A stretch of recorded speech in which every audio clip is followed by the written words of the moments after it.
Channel Rupali voice of Bangladesh. Like দিন, share করুন, subscribe করুন। হ্যালো, ওই চমৎকার অতি সুন্দর করে আমার দয়াল আপনাদের সম্মুখে বোঝ প্রদান করলেন। যে সমস্ত বিষয়ের উপরে আমি কথাবার্তা রেখেছিলাম বিসমিল্লাহ নিয়ে, এই যে বিসমিল্লাহ, এই বিসমিল্লাহ আমরা পড়ি কোনো ফজিলত পাই না। তো দেখা গেল এই বিসমিল্লাহ পড়াই কাবিল মাটির থেকে রক্ষা পাইলেন, জান্নাতি স্বয়ং আল্লাহর দোহাই দেও হয় নাই। তাহলে কাবিল সেই দিন কোন বিসমিল্লাহ পড়েছিলেন, সেই বিসমিল্লাহর ভাবটা কি? তো বিসমিল্লাহ নিয়ে অনেক বিষয়ে অনেক কিছু আলাপ আলোচনা করলেন, একটি গান করলেন। বিজ্ঞানময় বিধাতা যিনি আত্মারূপে আছেন, তিনি নবরূপে নিজেই নারায়ণ। ওরে পাগল মন, সিল্লি না তুই গুরু কেমন ধর। এবং বিসমিল্লাহ 10টা ভাগ বুঝাইলেন, 19 অক্ষর কিভাবে বুঝাইলেন। বিষ হইলে বিশম্বর হয়ে যাইতো আল্লাহ একেশ্বর, আল্লাহর কোনো জোড়া নাই, তাই 19 চমৎকার বুঝ আমরা পাইলাম। তো যে নাকি বিষকে রক্ষা করতে না পারছে, সে নাকি বিসমিল্লাহ হইতে পারে নাই। তো পাশাপাশি আরেকটি গান করলেন, ধরো চরণ ছেড়ো না, নিতাই কাউকে ফেলে যাবে না। আগে দৃঢ় বিশ্বাস করো রে মন, ধরো নিতাই চাঁদের কিরণ। পার হবি রে মনে, পারে কেউ থাকবে না। দৃঢ় বিশ্বাস করো রে মন। হে দয়াল, আমি তো আপনাকে পূর্ণভাবে বিশ্বাস করতে চাই। আপনাকে আমি বিশ্বাস করি, বিশ্বাস করেই আপনার চরণে সর্বস্ব আমি বিকাইয়া দিয়েছি। কিন্তু সর্বস্ব বিকাই দেওয়া সত্ত্বেও আমার একটা ভেজাল রয়ে গেছে। আর সেই ভেজাল হলো, আমি আমার দয়ালের উদ্দেশ্যে রওনা হইলাম, দয়ালকে দেখার জন্য মনে আকিঞ্চন জাগিল। আমি দয়াল বাড়ি যাব, গুরুর বাড়িতে যাব, রওনা হব। কিন্তু যখনই আমি রওনা হব, আর পিছন থেকে কলারটা টানতে ধরে এই কই যাও। আমি তো বলি আমার গুরুর দরবারে আমি যাই, আমার দয়ালকে দেখার জন্য। আমার মনে বড় স্বাদ জেগেছে, তাই আমি দেখার জন্য। কিন্তু সে যখন ডাক দিয়ে বলে, আজকে তোমার যাওয়া যাবে না, বাড়ি চাল নাই, ডাল নাই, অনেক কিছু আনতে হবে।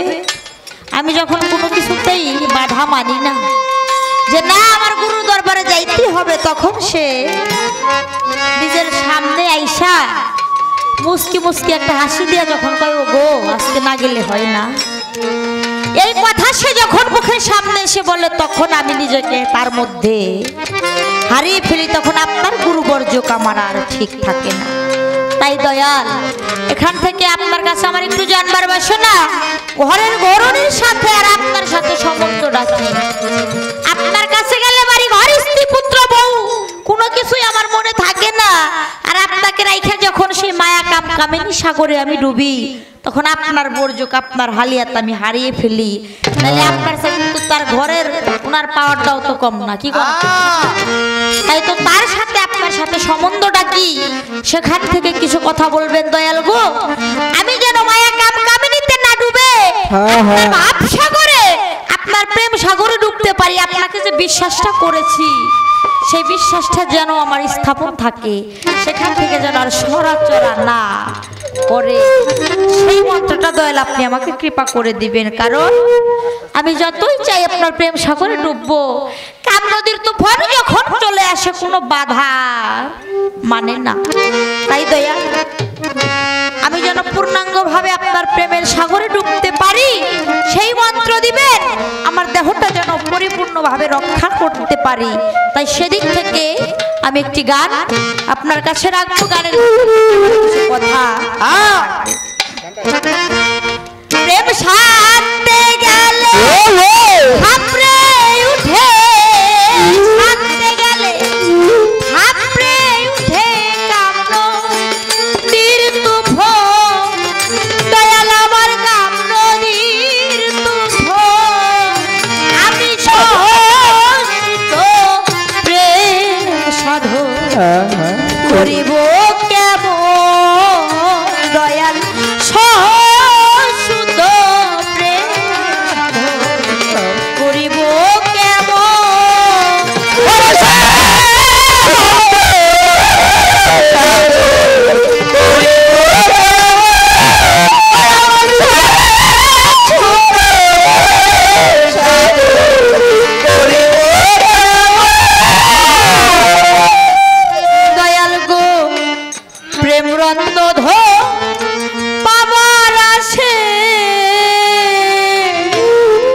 প্রেমের কথা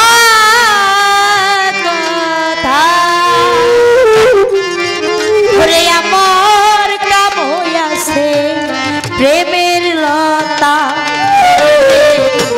বলবো কি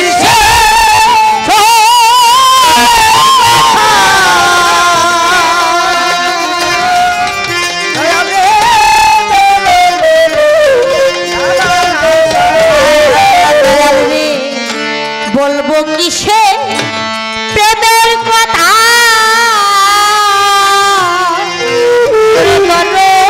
কাম হইয়াছে প্রেমের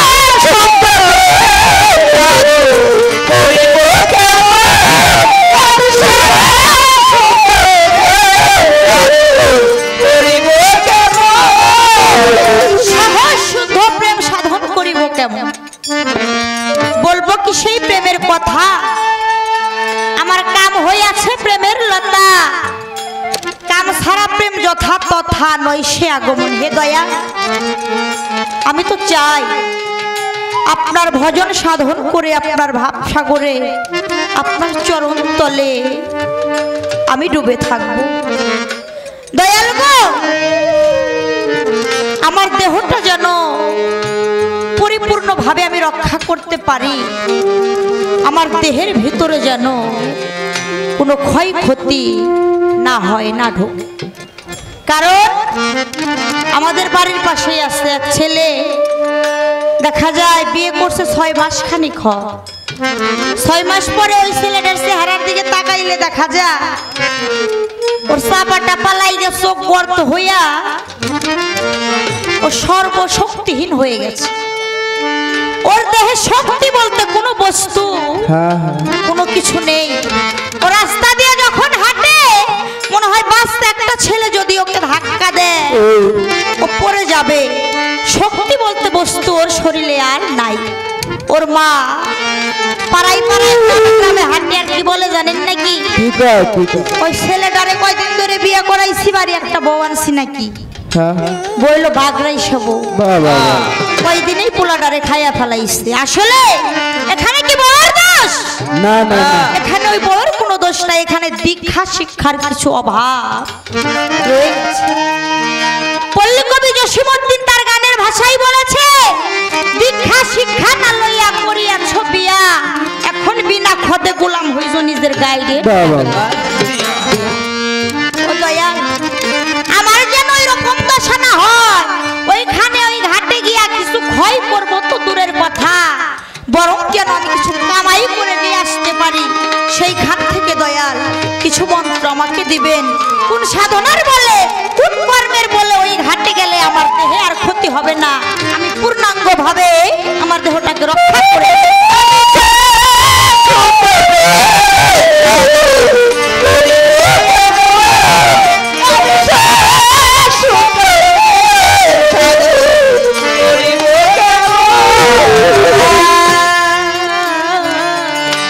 পরম গুরু প্রেম প্রকৃতি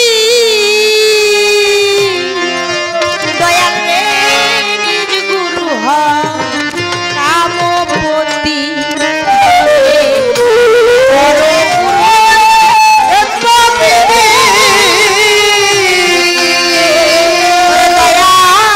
নিজ গুরু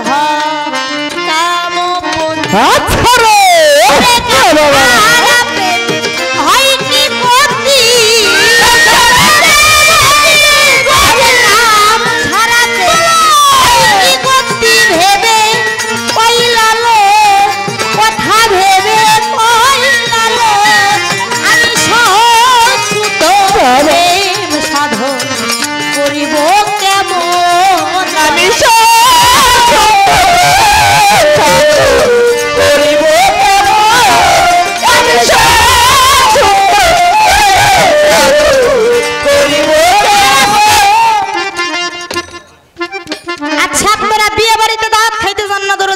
হ্যাঁ যায় যায়। বিয়ে বাড়ি দেখবেন রান্না বান্না হয়, সেখানে কি রান্না বান্না করে? পোলাও মাংস। পোলাও মাংস রান্না করে। পোলাও মাংসের পরে আর একটা জিনিস খাইতে দেয়, সেটা কি দেয়? দই। দই খাইতে দেয়। হ্যাঁ হ্যাঁ। দেখ ভাই বাবুর্চি সেই দই পাচ্ছে, দই পাইতে সুন্দর করে খেতা দিয়ে ঢাইকে রাখছে। সকালবেলা ঘুম থেকে উঠাই দেখে তো তার দইটা সুন্দরভাবে জমে আছে। ওই বড় ভাইয়ের দেখ দেখা ছোট ভাই গেছে দই পাতবে, ও দই পাচ্ছে, দই পাইতে খেতা দিয়ে ঢাইকেও রাখছে সুন্দর করে। হ্যাঁ হ্যাঁ। ঢাকছে ঠিকই, কিন্তু ওর মাথার ভিতরে চিন্তা কথাই একটাই যে আমার দইটা কতক্ষণে জমবে। বাবা দই জমা আগ পর্যন্ত ওর আর ঘুম নাই। ওপরে কি দই ঢাইকা ঘন্টা খানিক ঘুরা গাইরা এসে খেতা উদলা করতেছে ওর দইটা জমছে কিনা। দেখে দই তো জমে নাই, আবার ঢাইকে আবার ঘুরা খাইরা আইছে, ওর দ্বারাই তো দই জমানো হয় নাই। সারা রাত খেতা উদলা করার ডিউটিটাই করে গেছে। তাই দয়া আমার দ্বারা যেন ওই রকম দশা না হয়, পরিপূর্ণভাবে আমার দ্বারা যেন আমি যেন দইটা দয়াল জমাইতে পারি, সেই মন্ত্র দয়াল আপনি কৃপা করে দিবেন। ওই রকম স্বভাব যেন আমার দেহে না আসে, আমার দ্বারা যেন দইটা জমানো প্রাপ্ত হয়, সেখান থেকে কিছু কথা দয়াল আপনি নিজ গুণে কৃপা করে আমাদেরকে বোঝ প্রদান করুন। আমি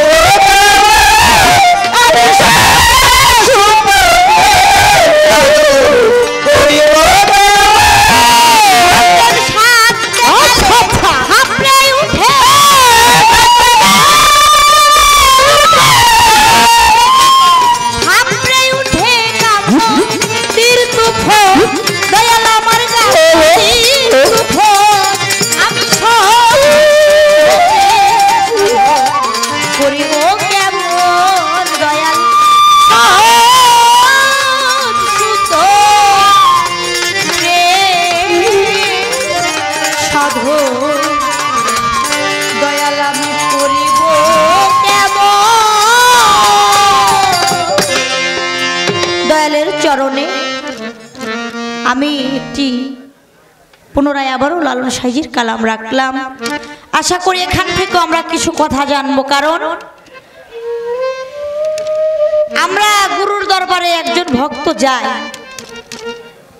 কিন্তু গুরুর দরবারে যায় আসলে আমাদের কি অর্জন করা উচিত, কি বর্জন করা উচিত, সেটা যদি না জানি তাহলে যাওয়া আসা যদি সার হয় তাহলে কোনো কাজ হবে বাবা? গুরুর কাছ থেকে নিজেকে রক্ষার জন্য কিছু জানতে হবে। তাই নিজেকে রক্ষার জন্য কিছু কথা আমার গানের মাঝে থেকে দয়ালের চরণে রাখলাম। সেখান থেকে আশা করি আমরা দয়ালের অমৃত মুখের বাণী আবার শুনতে পাবো। তো বাবা, এই জগতে নিজেকে ভক্ত বলে দাবি করি, গুরুর দরবারে মুড়ি ধইয়া বায়া ধইয়া বলি আমি একটা ভক্ত হইয়া দাঁড়াইছি, কিন্তু আসলে বাবা যার গোলামি করি,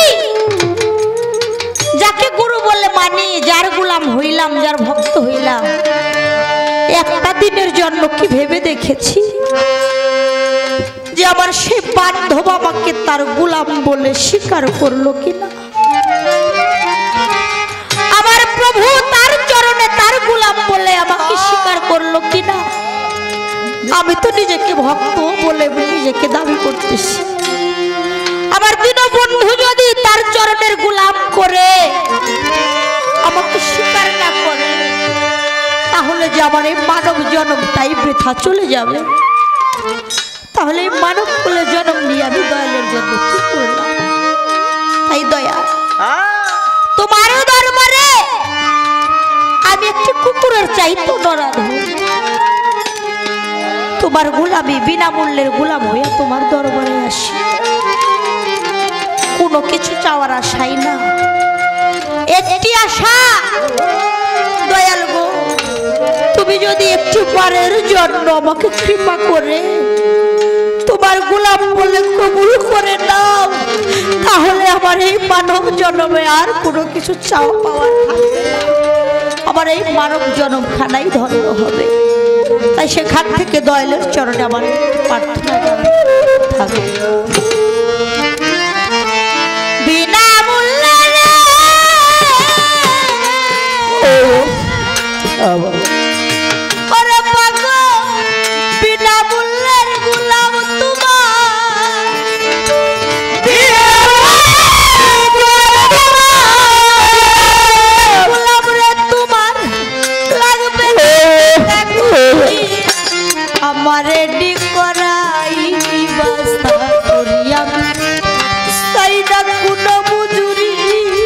বাবা আবারে করাই বাসা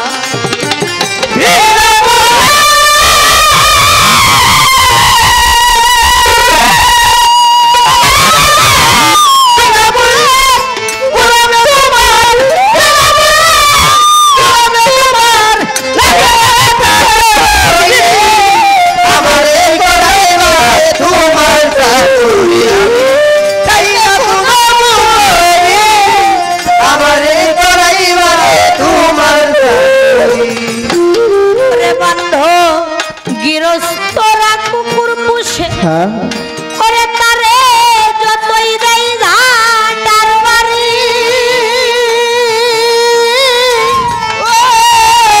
দয়াল রে গৃহস্থরা কুকুর পুষে ওরে তারে যতই দেয় ঝাঁটার বাড়ি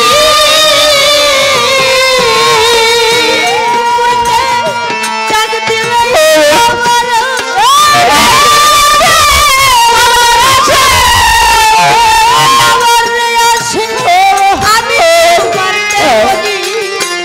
আমার নিকলাই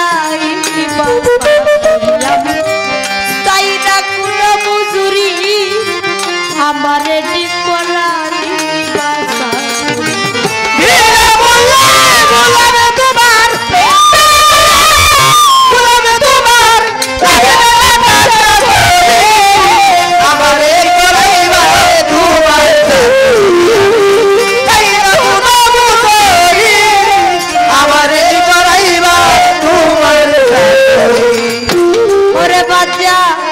পার ঘাটাতে পারো হ্যাঁ দূরে তুমি পারে কাটারি আমার বাসু পার ঘাটাতে পারো হইতে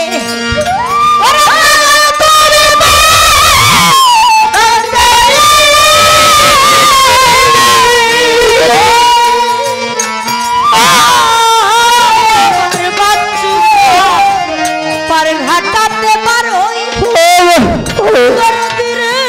তুমি পারে আমি আর কোনো ধন চাই না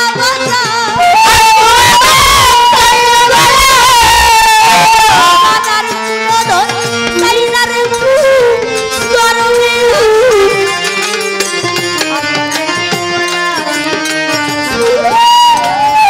চাই না কোনো মজুরি আমারে করাই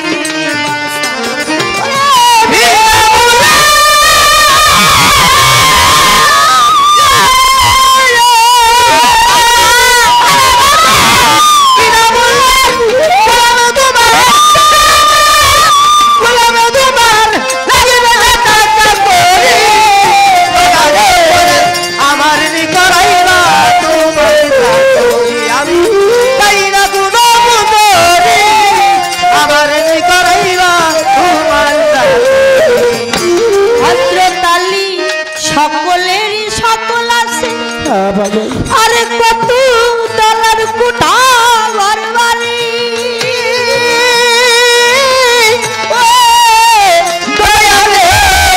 সকলেরই সকল আছে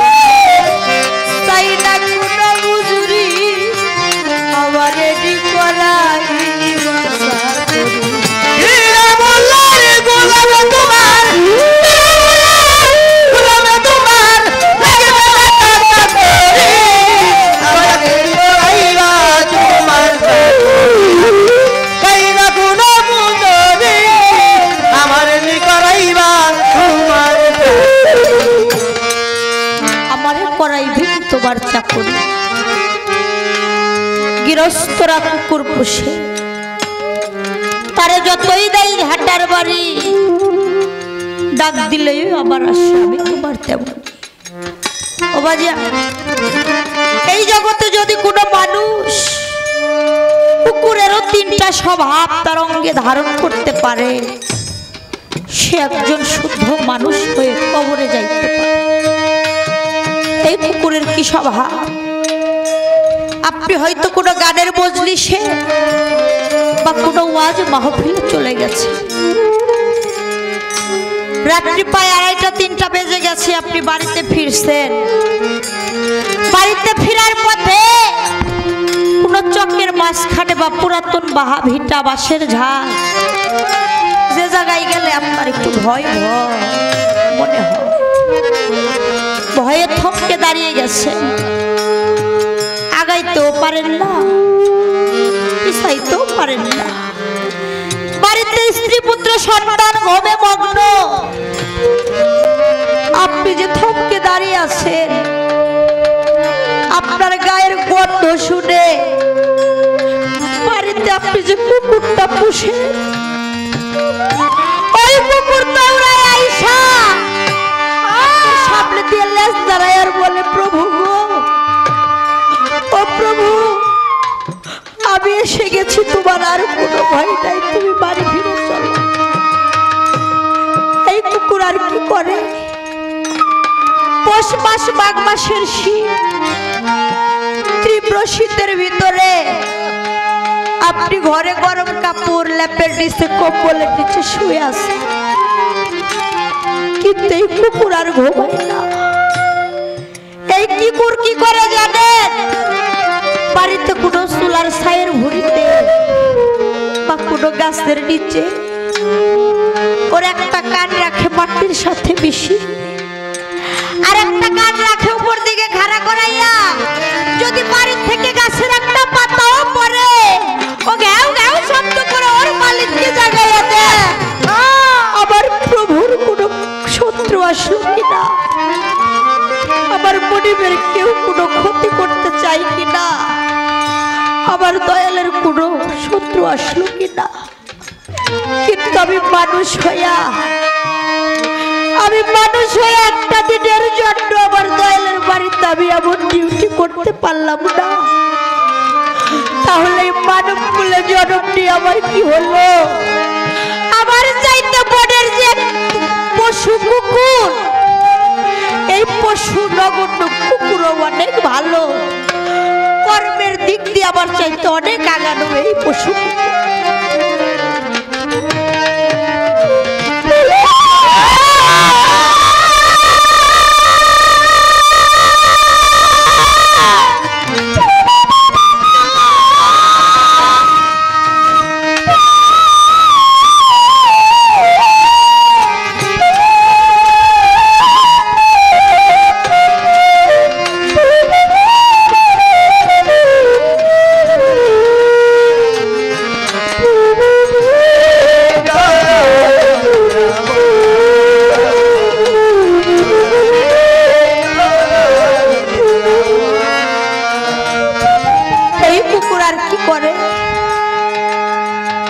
হয়তো কোনো একদিন খাবার দিতে ভুলে গেছে, ক্ষুধার জ্বালা ক্ষুধার যন্ত্রণাও সহ্য না করতে পেরে ও কোনো খাবারে বা ভাতের পারের ভিতরে মুখ লাগাইছে। রাগ হয়ে আপনি বা আপনার ঘরের স্ত্রী ওকে লাঠি দিয়ে ঠাস করে মাথায় একটি বাড়ি মারলেন। বাড়ির আঘাতে ওর মাথাটা ফেটে রক্তাক্ত হয়ে গেল। ও আঘাত সহ্য না করতে পেরে বাড়ির থেকে বাড়ির ডাবায় চলে গেছে, ঘেউ ঘেউ শব্দ করে কাঁদতে কাঁদতে।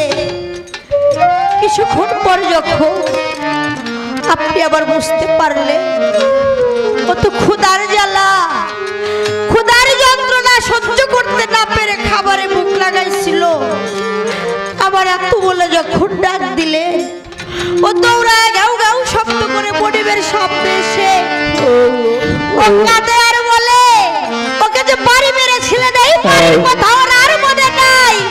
ও দৌড়ায় প্রভুর সামনে এসে প্রভুকে বলে, আপনি আমাকে মাফ করে দেন প্রভু, আমি বড় ভুল করে ফেলেছি, আপনি যদি আমায় ক্ষমা না করেন এই জগতে আমার ক্ষমার জায়গার কোথাও হবে না। তাই তো কবি বললেন, ওরে বাজার বিরাস্তরা কুকুর পুষে, ওরে তারা যতই নাই না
একটি চ্যানেল রূপালী পরিবেশনা।